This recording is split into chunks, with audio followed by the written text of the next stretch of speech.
Hello and welcome to my channel. This is my first video, so it's the quality's probably not gonna be the best, but I'm working with what I have. So I would like to be making more videos. Basically, on this channel, I would like to draw, obviously, because that's what I'm doing right now.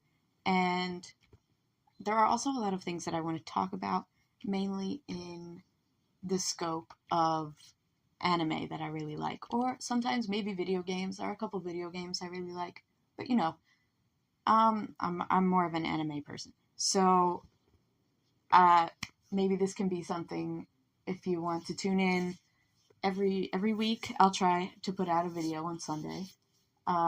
Something for you to listen to while you're working on something tedious or drawing as well. We can draw together. Yay! So, okay. Also, if you see any weird cuts in this video, it's because there are a lot of points when I'm drawing where I'm just like doing absolutely nothing. I'm just staring at the screen. So that's what's happening if you see weird cuts or glitches. Okay. Okay. So today I'm drawing Maomao from the Apothecary Diaries. She's got a nice design. I really like her. And there are a lot of things that I like about Maomao. She is one of my favorite characters. Actually, I was enamored with her the moment I saw her. It was a love at first sight. There are a lot of reasons for that. Also, I'm not a real fan, actually. I'm a fake fan. I haven't finished the Apothecary Diaries yet. I'm like somewhere in the middle of season 2. But shh. We don't have to talk about it, okay? Okay. There are a lot of other videos that talk about Maomao and just mentioning her briefly within the broader context of female protagonists in anime. And from what I've seen, we have come a long way in that aspect. Or actually, female characters in general, let's say that. In anime, like this one specifically. Like, I'm not talking about Fruits Basket, Kami-sama Kiss, Frieren. I love who else do I love? Sugar Apple Fairy Tale.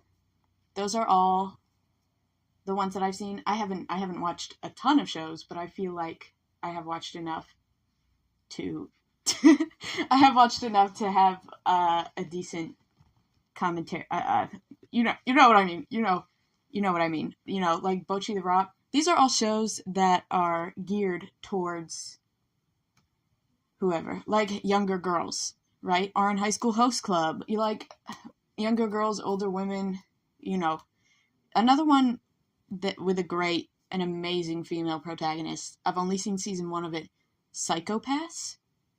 Incredible. I love her. I love Psycho-Pass. But anyway, I would like to compare the Apothecary Diaries to Psycho-Pass in that their main demographic is older men, generally.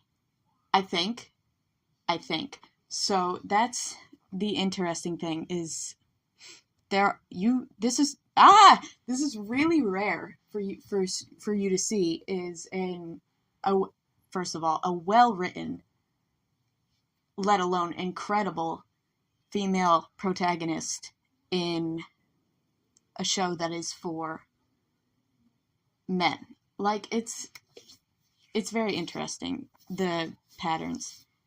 And it's one of the many reasons that I love Maomao, because it's not like a romance central show. It's like, it's Maomao central. That's what it is. It's just her.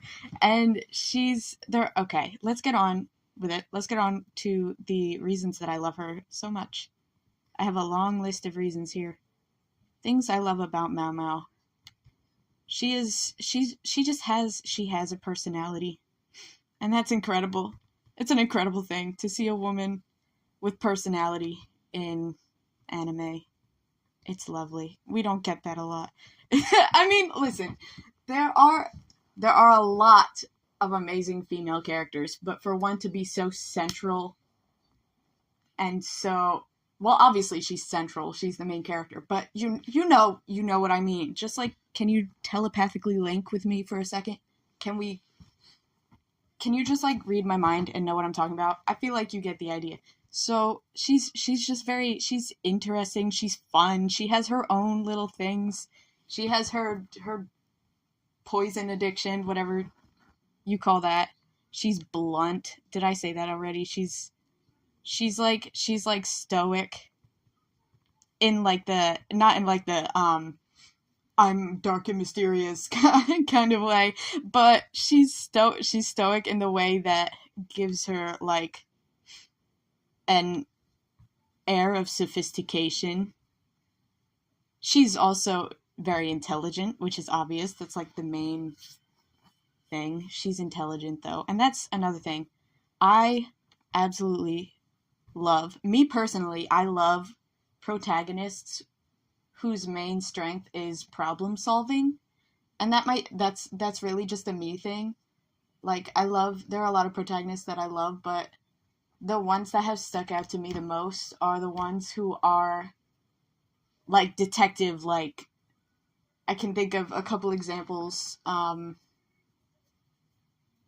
don't know, L isn't really an example from Death Note. Like, he's a detective, but that's not really what I'm talking about. My main example, the one I can think of, is Senku Ishigami from Dr. Stone. He's one of my other favorite characters. I'm sure I'll be talking a lot about him on this channel because he's my favorite and I love him. But anyway, I'll probably make another video comparing him to Maomao if I ever pick up the Apothecary Diaries again. I probably will. I mean, when I pick it back up, because there are a lot of things that I have to say about those two. I've seen a lot of people compare and contrast them, but like, I want to take that more in depth, I think. Anyway, back on track. She's a problem solver, and that's a me thing. That's a thing that I love personally. The little stories in Apothecary Diaries that all add up after several episodes to make one big mystery. It's just so entertaining, and it's great. It's great. Comparing her to branch off a little bit. There are other protagonists. I wanted to talk about this in a separate video too. There are a lot of protagonists that are like overpowered, quote unquote, for their universe. Like, if we think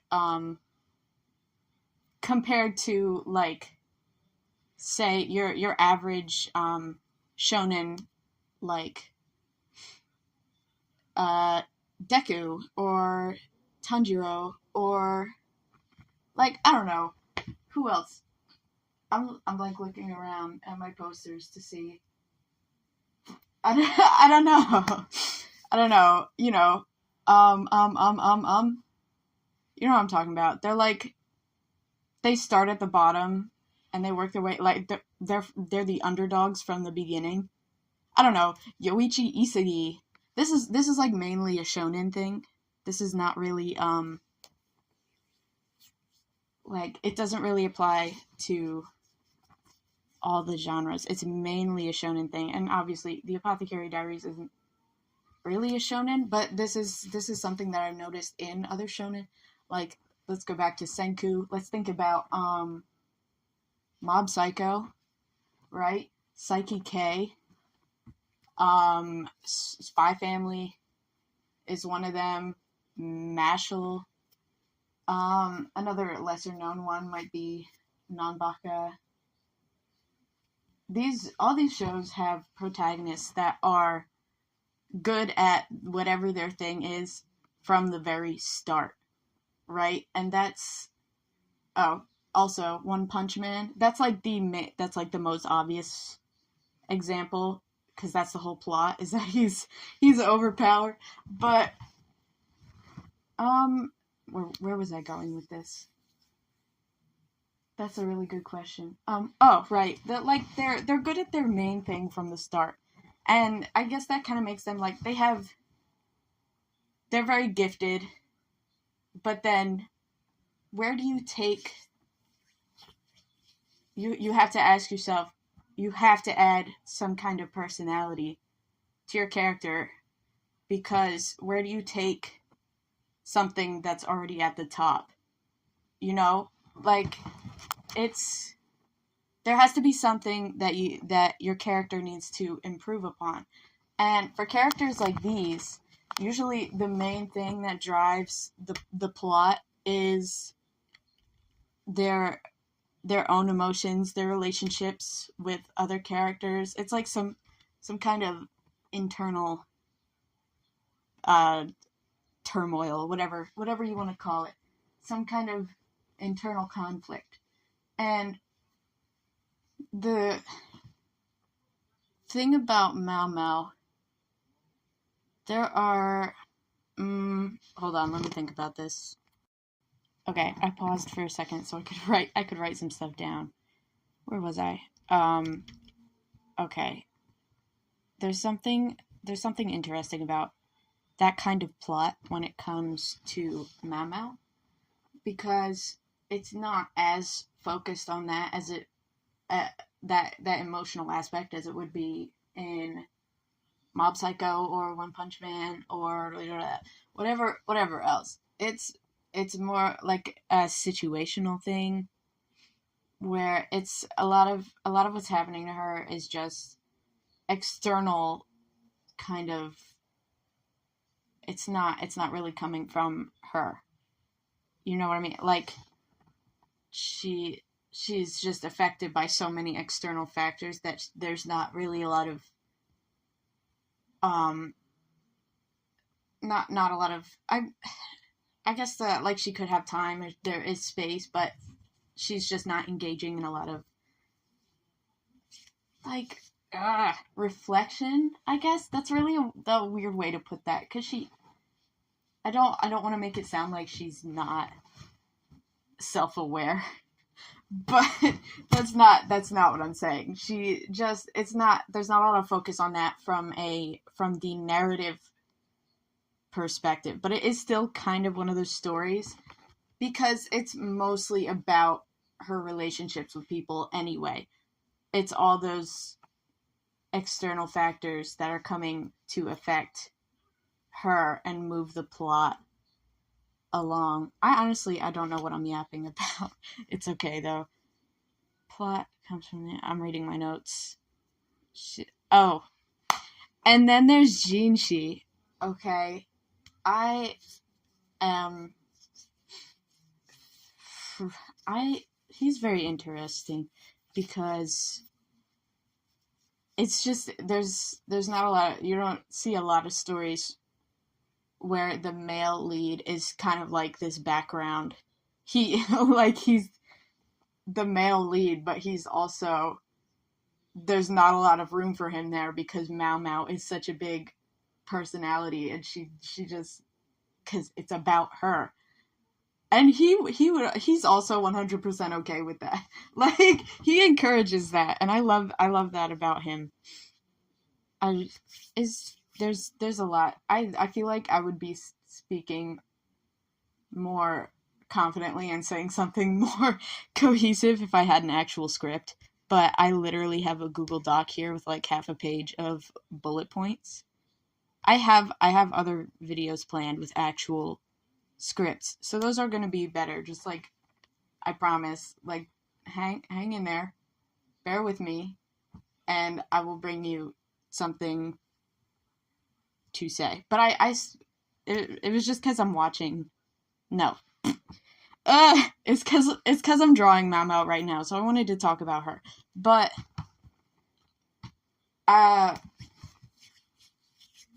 you know, it's a little awkward. Like I said, first video. Bear with me. Watch me draw for a minute. I don't really know what I'm drawing as I'm speaking because I'm not watching the video. I'm looking at my script. This is my first time editing a video also. So I swear I'm gonna end up like making a mistake, and my whole video is just gonna be gone. I have like 5 minutes left on the timer. Okay. I want to make. Did I say this already? I said I want to make a separate video talking about Senku and Maomao. They're those like stoic, problem-solving detective science protagonists. There's a lot of similarities, but there are also some major differences, I think, in that. Okay, number one, if you haven't seen Dr. Stone, you have to go watch it, because I said so. Number two, their situations are extremely, well, maybe not extremely. They're kind of similar. Like, Maomao's taken from her home. She's around all these people she doesn't really know. Senku is in the middle of an apocalypse, kind of. Like, it's different, but it's similar. And they're dealing with different things, though. Oh, that's another thing that I love about Maomao. She is for the people, and Senku is too.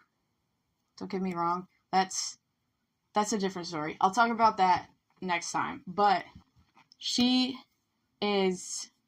here. She's with all these people. She is solving all these problems because people are asking her to, and she's doing it for herself in a way, but she's also mostly doing it for the people because she cares. And I think the way that is shown in the show it's really great. That's part of what makes her a great character. It's like not explicitly stated that she cares so much, but you can see it in the way she slaps the absolute bazookas out of that one, what are they called? The courtesans, I don't know, she slaps some girl because she was using the poisonous face powder on the courtesan, and that was epic. That was epic. But like that shows you that she really cares. She could have just like walked away. She could have been like, not my problem. I told them not to use it and they're still using it. Whatever. I don't want to be here anyway. She does have some level of fondness for the situation that she's been put in because she loves these people. And that is the way that's shown so subtly. That's also another thing that I really like in character in main characters. I don't know if we're seeing a trend here, but it's like the emotionally constipated ones, they always get me. Anyway, that's like it's great. She's stoic. I mentioned that before. She's sophisticated, but she's also incredibly caring, and she hangs out with her one friend, Xiaolan, I think her name is. She loves her so much. I can just tell.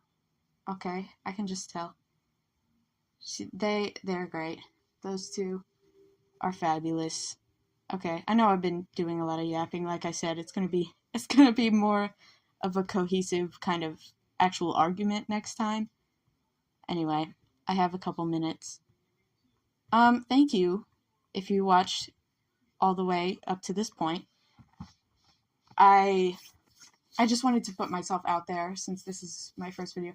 I've been thinking of starting a channel for a while now, and I just wanted to get that ball rolling. So that's why this video is kind of messy, but you know. Anyway, I also wanted to mention my Etsy shop. There's a link in my bio. I sell, if you want to get a little gift for your friend for the holidays, if you know what character they like, I sell keychains, bracelets, phone charms, and there's like a bundle thing on there also. If you want to order more than one thing, I would suggest checking that out. They're all handmade. They're all, most of the beads that I get are from, like, secondhand shops and stuff. So they're all just repurposed, like, old jewelry. Yeah, that's pretty much it. But I make them, anyway, in case it wasn't obvious, I don't think I said this. I make them to represent the characters that people like. I have quite a few shows on there already, but I also do custom orders. They're like, it's kind of like subtle anime merch. Have you ever seen those where it's like, it's a hoodie with like a design on it, you know what character it is, but people who don't know about that character wouldn't know by just looking at it. That's basically what it is. It's like I base it off of their color schemes and the vibes of the show or whatever. You know. I also do video games, books, whatever, manga, whatever you want. I'll make it for you, 'cause I love you. Okay? Whatever you want. I also sometimes stick stickers in there. Okay. I'm running out of time. Thanks for watching. I'll see you next week maybe. Bye-bye. If this does well. Bye-bye.